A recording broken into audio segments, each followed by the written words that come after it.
ప్రజా TV news కి స్వాగతం. ఈనాటి వార్తలు ప్రారంభానికి ముందుగా ముఖ్యాంశాలు మీకోసం. గత ప్రభుత్వం మిమ్మల్ని భయపెట్టింది, కానీ మేము మీకు భుజం కాసే వ్యక్తులం. ఉప ముఖ్యమంత్రి పవన్ కళ్యాణ్.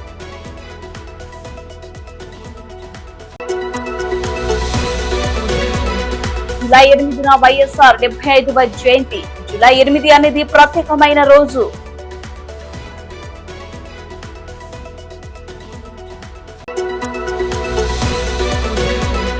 ప్రజాస్వామ్యాన్ని పాతరేసిన పిన్నెల్లితో జగన్ రెడ్డి ములాఖత్ కావడంలో ఆంతర్యం ఏమిటి?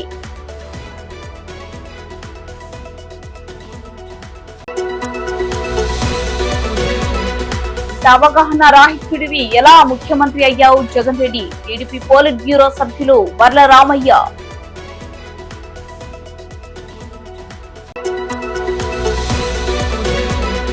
Telangana state industrial infrastructure corporation Warangal office ను రాష్ట్ర మంత్రి శ్రీధర్ బాబు ఆకస్మికంగా తనిఖీ. గత ప్రభుత్వం మిమ్మల్ని భయపెట్టింది, కానీ మేము మీకు భుజం కాసే వ్యక్తులం. నేను ఒక ప్రభుత్వ ఉద్యోగి కొడుకుని. 1వ తారీఖు కల్లా జీతం రాకపోతే ఎలా ఉంటుందో నాకు తెలుసు. నేను మీ కష్టాల్ని అర్థం చేసుకోగలను. పంచాయతీరాజ్ ఉద్యోగ సంఘాలతో ఉప ముఖ్యమంత్రి పవన్ కళ్యాణ్. గత ప్రభుత్వం మనందరినీ భయపెట్టింది, అది అర్థం చేసుకోగలం. కానీ మేము మీకు భుజం కాసే వ్యక్తులు. మేము ఒక వ్యవస్థని తిరిగి బలోపేతం చేయాలంటే చాలా చాలా కష్టసాధ్యమైంది. నాకు నిజంగా చెప్పాలంటే ఒకసారి నాకు ఇది నేను చాలా ఆనందంగా ఎంచుకున్న శాఖ. నేను ప్రభుత్వ ఉద్యోగ కొడుకుని, ఆ జీతాల మీద మేము పెరిగినవాడిని. మా నాన్న జీతాలు రాకపోతే మమ్మల్ని స్కూల్ బయటికి పంపించి మళ్ళీ జీతాలు వచ్చిన తర్వాత మళ్ళీ స్కూల్లోకి అలౌ చేసినాయి. అవి కూడా ఉన్నాయి నా సంఘటన. అలాంటి సంఘటనలు ఉన్నాయి. అందుకే నీ కష్టాన్ని అర్థం చేసుకోగలను. అంటే 1వ తారీఖు జీతం రాకపోతే ఏమవుద్దు నాకు అనుభవం. అలాగే ఆఖరి వారంలో డబ్బులు అయిపోతే కూడా ఆ పరిస్థితి కూడా నాకు తెలుసు. మనం పొరపాటున మేము ఏదో ఇవి జరిగిపోయినాయి, కానీ మేము ఇలా ఈ సినిమా రంగంలో ఇవన్నీ ఉండటం వల్ల బేసిక్గా చాలా సాధారణ స్థాయి నుంచి వచ్చాం. కాబట్టి అన్నిటికంటే కూడా సాధారణ స్థాయి మాకు భగవంతుడి వచ్చిన మమ్మల్ని తీసుకొచ్చిన సాధారణ స్థాయి కష్టాలని మేము మర్చిపోం. అందుకని ఈ రోజున రోడ్ల మీద బయటికి వెళ్ళి ఎందుకు ఆగి ఎందుకు మాట్లాడుతానంటే ఆ కష్టం ఎలా ఉంటుందో నాకు తెలుసు. ఇందాక మీరు ఇచ్చిన రిప్రజెంటేషన్ కూడా ఆ కష్టం ఎలా ఉంటుందో నాకు తెలుసు. సో ఇలాంటి స్పందనకి వెంటనే ఉంటుంది. కానీ నేను కోరుకునేది అంటే మిమ్మల్ని గత ప్రభుత్వం మిమ్మల్ని భయపెట్టింది. అంతకుముందు ఉన్న ప్రభుత్వం మీరు ఏదైనా ఒక నిరసన చెప్పడానికి చాలా బలంగా చెప్పగలిగేవారు. కానీ ఇప్పుడున్న కూటమి ప్రభుత్వం మీకు అండగా నిలబడుతుంది. ఫస్ట్ ముందస్తుగా మేము మీతో గొడవ పెట్టుకోవడానికి ఫస్ట్, ఎందుకంటే బ్యాడ్ బ్లడ్ ఉండకూడదని ఫస్ట్ ఫోన్ చేశాను మీకు. అరే వస్తే నువ్వు కలవలేదండి, నువ్వు కూర్చొని పెద్ద ఆఫీసులను కలుస్తాం, మమ్మల్ని కలవవా అనే ఒక చిన్న బాధ ఏదైనా ఉంటుంది. ఎందుకంటే నాకు తెలుసు, మా నాన్న బాధ నాకు తెలుసు. అందుకని వెంటనే ఫోన్ చేశానండి. కష్టం నాకు తెలుసు. జూలై 8న వైఎస్ఆర్ జయంతి. పార్టీలో ఉన్న ప్రతి ఒక్క కుటుంబ సభ్యుడికి జూలై 8 అనేది ప్రత్యేకమైన రోజు. 75వ జయంతి సందర్భంగా ఆ రోజు పెద్ద ఎత్తున స్వచ్ఛంద సేవ కార్యక్రమాలు చేయాలని పార్టీ అధ్యక్షుడు వైఎస్ జగన్మోహన్ రెడ్డి పిలుపునిచ్చారు. పేర్ని నాని మాజీ మంత్రి. ఇన్ని సంవత్సరాలుగా ప్రజల్లో మమేకమై ప్రజాసేవకి నడుంకట్టినటువంటి ప్రతి వైఎస్ఆర్ కాంగ్రెస్ పార్టీ కుటుంబ సభ్యుడు కూడా రేపు అందరికీ కూడా వైఎస్ఆర్ కాంగ్రెస్ పార్టీ ప్రతి కుటుంబ సభ్యుడికి జూలై 8వ తారీఖు అనేది ప్రత్యేకమైన దినం. ఆ రోజు దివంగత ముఖ్యమంత్రి రాజశేఖర రెడ్డి గారి 75వ జయంతి సందర్భంగా వైఎస్ఆర్ కాంగ్రెస్ పార్టీ రాష్ట్ర వ్యాప్తంగా పెద్ద ఎత్తున సేవా కార్యక్రమాలు చేయాలని చెప్పని, ఏ మహనీయుడి స్ఫూర్తితో అయితే వైఎస్ఆర్ కాంగ్రెస్ పార్టీ ఆరంభించబడిందో అదే స్ఫూర్తిని కొనసాగిస్తూ మళ్లీ పునరంకితం అవుతూ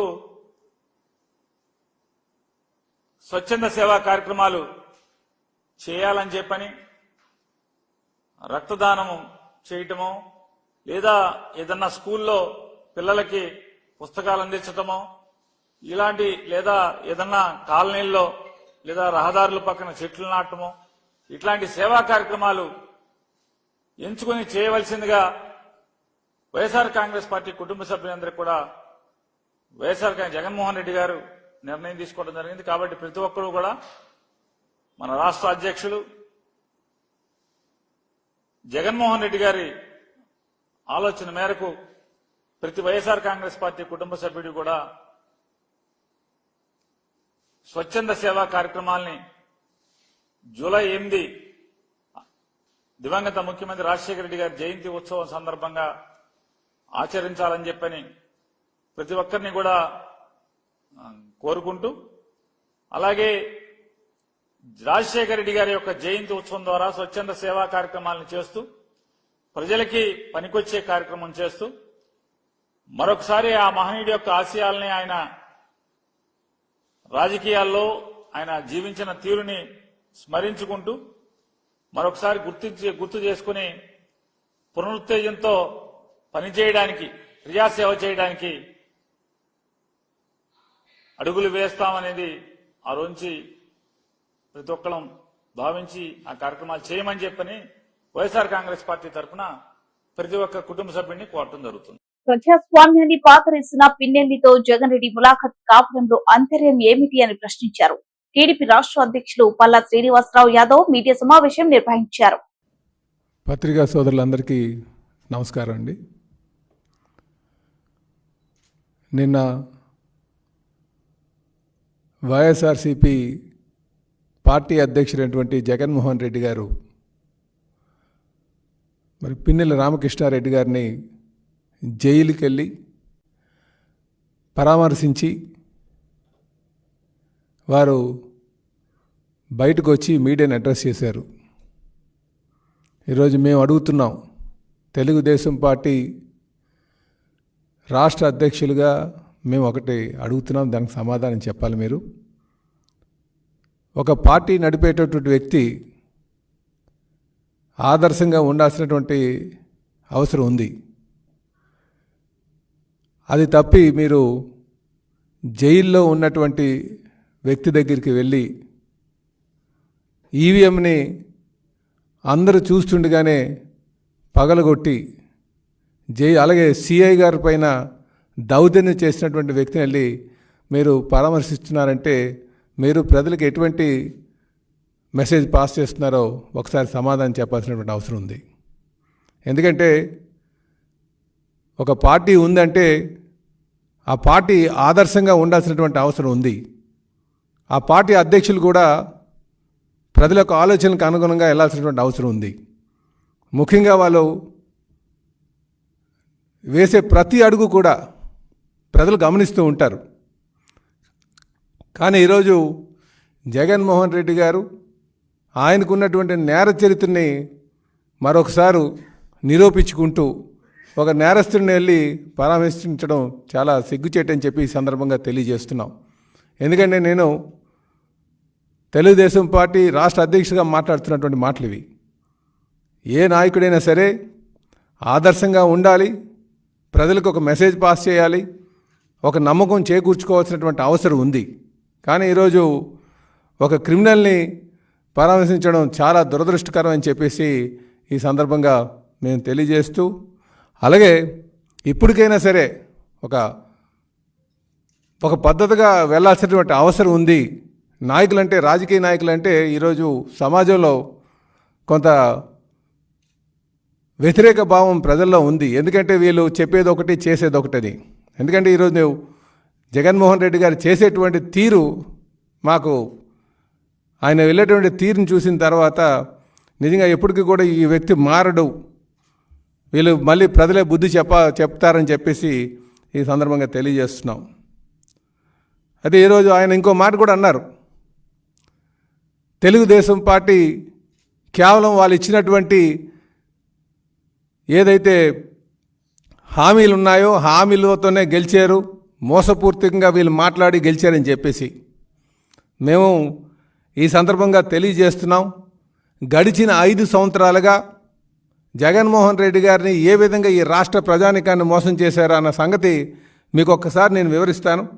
ముఖ్యంగా పేదలకు అందుబాటు లేనటువంటి ధరలు ఎక్కడున్నాయండి? ధరలు ఆకాశానికి అంటుకున్నటువంటి ధరలు, నిత్యావసర వస్తువులు ఎక్కడ కూడా సామాన్యుడు కొనలేనటువంటి పరిస్థితి గత 5 సంవత్సరాలుగా ఉంది. ఇదే కాకుండా విషపూరితమైన అంటే పేదవాడి యొక్క బలహీనతను ఆసరాగా చేసుకొని నాణ్యత లేనటువంటి మందు అమ్మి సుమారు 35 లక్షల మంది అనారోగ్యం పాలైనటువంటి మద్యం అమ్మి రాష్ట్రంలో నిజంగా చాలామందికి ఇబ్బందికి పెట్టినటువంటి పరిస్థితి. కేవలం ధనదాహం, పేదవాడి యొక్క బలహీనతను ఆసరాగా చేసుకొని ఇంతకంటే కావాల్సింది ఏమైనా ఉందా మీరు చేసినటువంటి మోసం అని చెప్పి ఈ సందర్భంగా అడుగుతున్నాం. ఇంత అవగాహన రాహితుడివి ఎలా ముఖ్యమంత్రి అయ్యావు జగన్ రెడ్డి అని ప్రశ్నించారు టీడీపీ పోలిట్ బ్యూరో సభ్యులు వర్ల రామయ్య. మీడియా సమావేశం నిర్వహించారు. సార్, అందరికీ నమస్కారం అండి. జగన్మోహన్ రెడ్డి గారు 5 సంవత్సరాలు మన రాష్ట్రానికి ముఖ్యమంత్రిగా పనిచేశారు. వారు మొన్న జరిగిన ఎన్నికల్లో ఘోరంగా ఓడిపోయారు. ఆయన మామూలు మనిషి కాదు, మామూలు ముఖ్యమంత్రి కాదు. ఆయన 11 ఛార్జ్షీట్లు సిబిఐ వేసింది ఆయన మీద. తప్పు చేశాడు, ఇతను ముద్దాయి అని. 48,000 కోట్ల రూపాయలు అన్యాయక్రాంతం చేశాడు ఇతను. క్విడ్ ప్రోకో ద్వారా ప్రజాధనాన్ని కొల్లగొట్టాడని చెప్పి సిబిఐ ఇతని మీద ఛార్జ్షీట్ వేసింది. అందుకనే మామూలు ముఖ్యమంత్రి కాదు అతను. ఎన్ఫోర్స్మెంట్ డైరెక్టరేట్ కూడా 5-6 ఛార్జ్షీట్లు వేసింది ఇతని మీద. మనీ లాండరింగ్ చేశాడని, దేశ విదేశాల్లో మనీ లాండరింగ్ చేశాడు, ఈజ్ అన్ అక్యూజ్డ్ అని చెప్పి ఎన్ఫోర్స్మెంట్ డైరెక్టరేట్ కూడా ఇతని మీద 5-6 ఛార్జ్షీట్లు వేసింది. అంతటి ఘనాపాటి జగన్మోహన్ రెడ్డి గారు 5 ఏళ్ళు ఈ రాష్ట్రానికి ముఖ్యమంత్రిగా పనిచేశారు. అది అదృష్టమో దురదృష్టమో అందులోకి నేను వెళ్ళటం లేదు. నిన్న ఆయన ఒక రిమాండ్ ఖైదీని పలకరించటం కోసం, ఆయనకు అత్యంత సన్నిహితుడట అతను.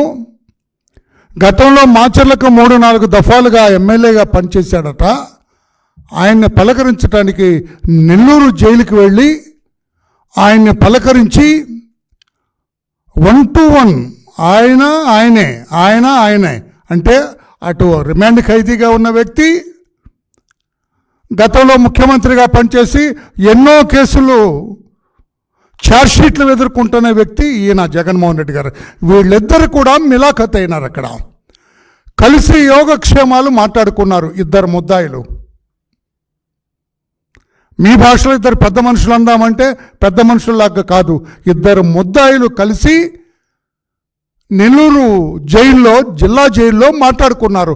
దాదాపు 22 నిమిషాలు మాట్లాడుకున్నారు. ఆ మాటల్లో రిమాండ్ ఖైదీగా ఉన్న మాజీ ఎమ్మెల్యే పిన్నెల్లి రామకృష్ణారెడ్డి గారు ఒక ఎక్స్ట్రా జ్యుడిషియల్ కన్ఫెషన్ ఇచ్చారు. కోర్టులో మ్యాజిస్ట్రేట్ ముందు తాను చేసిన నేరం గురించి చెబితే అది జ్యుడిషియల్ కన్ఫెషన్. కోర్టులో కాకుండా బయట తాను చేసిన నేరం గురించి చెబితే that is called extra judicial confession. ఆయన పిన్నెల్లి రామకృష్ణారెడ్డి అనే ఒక ముద్దాయి రిమాండ్ ఖైదీ ఎన్నో కేసులు ముద్దాయిగా ఎదుర్కొంటున్న జగన్మోహన్ రెడ్డి గారికి తాను చేసిన నేరం గురించి చెప్పాడు. అక్కడ నా కోపం వచ్చింది, ఈవీఎం తీసుకొని నేలకేసి బద్దలు కొట్టానని చెప్పి ఆయన అడ్మిట్ చేశాడు. నేరాన్ని ఒప్పుకున్నాడు ఆయన ముందు. కోర్టులో కాకుండా బయట నేరాన్ని ఒప్పుకుంటే ఎక్స్ట్రా జ్యుడిషియల్ కన్ఫెషన్. అదే చేశాడు ఇక్కడ. నేను నేరం చేశాను, అదే పాపం బాలుడు అతను, మంచివాడు, 4 సార్లు గెలిచాడు. 4 సార్లు గెలిచిన 4 సార్లు గెలిస్తే మంచివాడనట ముఖ్యమంత్రి గారి ఉద్దేశంలో. కొంతమంది దొంగలు దోపిడీదారులు కూడా అప్పుడప్పుడు గెలుస్తుంటారు సార్. జగన్మోహన్ రెడ్డి గారు ఎన్నో కేసులు ఎదుర్కొంటున్న నేరస్తులు కూడా గెలుస్తారు సార్.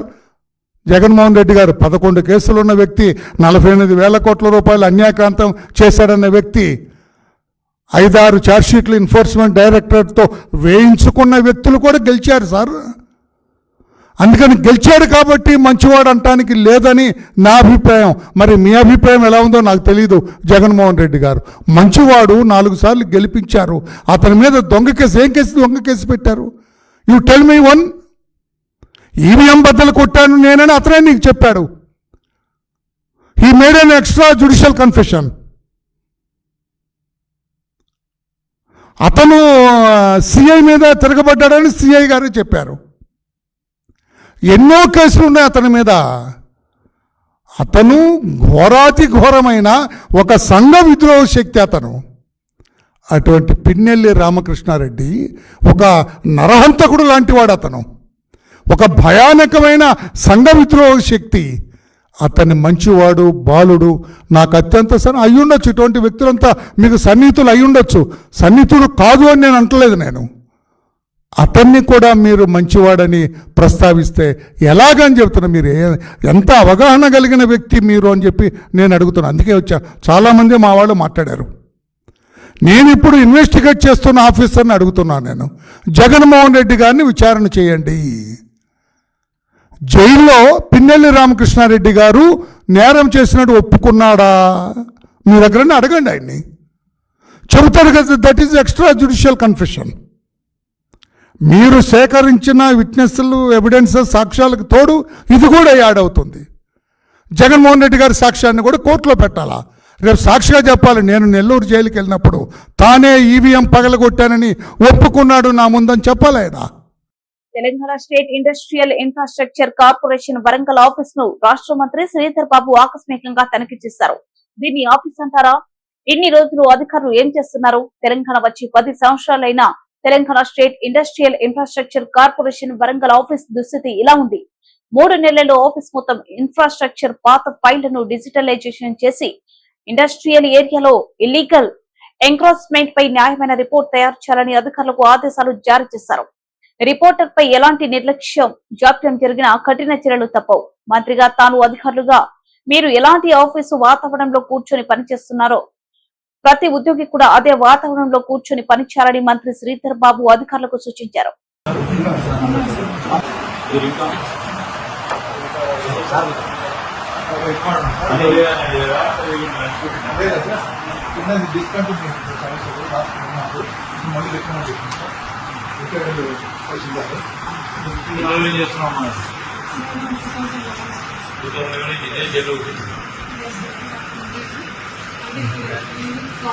చేరు హ్యాండిల్ ఎరిగిందని అడుగుతున్నాను. ఇక్కడ చూస్తున్నారా? చేరు ఎందుకు రిపేర్ చేసుకోవాలి? చేద్దామని మీకు చెప్పినా సార్, అంటే రీప్లేసింగ్ ఉంది అని అన్నారు.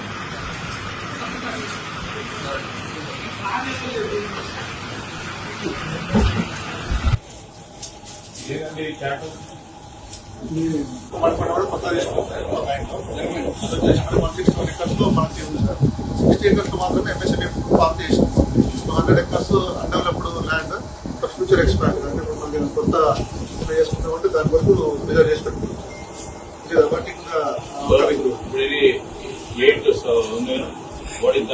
Eight industrial parks. 8 actually old table sir. Actually ఇప్పుడు కొత్తగా మెగా టెక్స్టైల్ పార్క్ అవి కూడా ఇన్వాల్వ్ అయ్యి మొత్తం మన ఉమ్మడి Warangal with in 1 week these tables తీసేస్తాం. all the banks, each and everything should be digitalized. All is from 1970s పెట్టుకుంటారు. అన్ని కూడా స్టాక్ రూమ్ పంపించేస్తాం. Stop because you have to have the print of in the digital media and see that and everything should be bought. This is our office. Right. Okay. And you have to provide every single individual of your office in good space. I mean, I'm doing my chair for లేకుంటే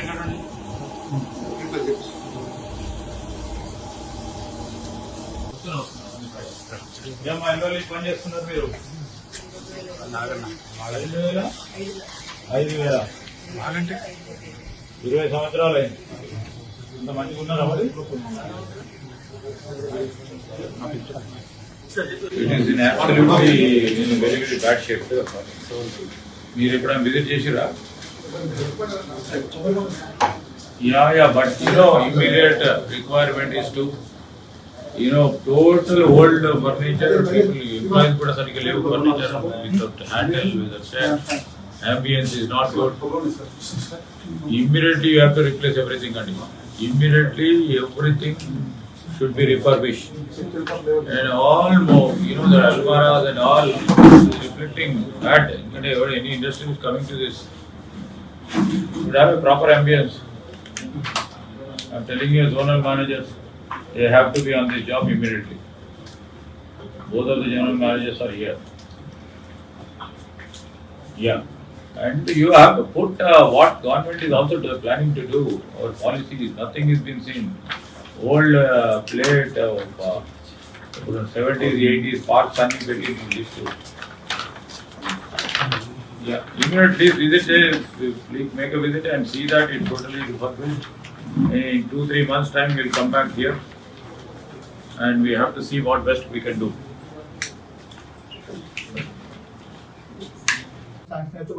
You better prepare proper all. వార్తలు ముగించే ముందు ముఖ్యాంశాలు మరోసారి. గత ప్రభుత్వం మిమ్మల్ని భయపెట్టింది, కానీ మేము మీకు భుజం కాసే వ్యక్తులం. ఉప ముఖ్యమంత్రి పవన్ కళ్యాణ్.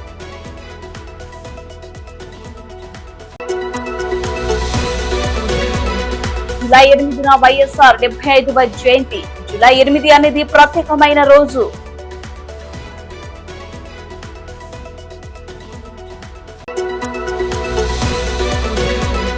ప్రజాస్వామ్యాన్ని పాతరేసిన పిన్నెల్లితో జగన్ రెడ్డి ములాఖత్ కావడంలో ఆంతర్యం ఏమిటి?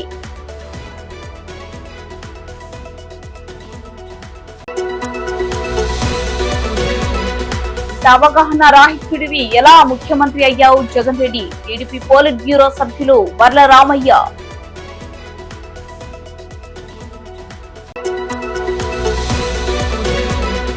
Telangana state industrial infrastructure corporation Warangal office ను రాష్ట్ర మంత్రి శ్రీధర్ బాబు ఆకస్మికంగా తనిఖీ. ఈ వార్తలు ఇంతటితో సమాప్తం. మరిన్ని అప్డేట్స్ కోసం చూస్తూనే ఉండండి ప్రజా టీవీ. ప్రశ్నించే హక్కు మీది, చూపించే సత్తా మాది. Voice is yours.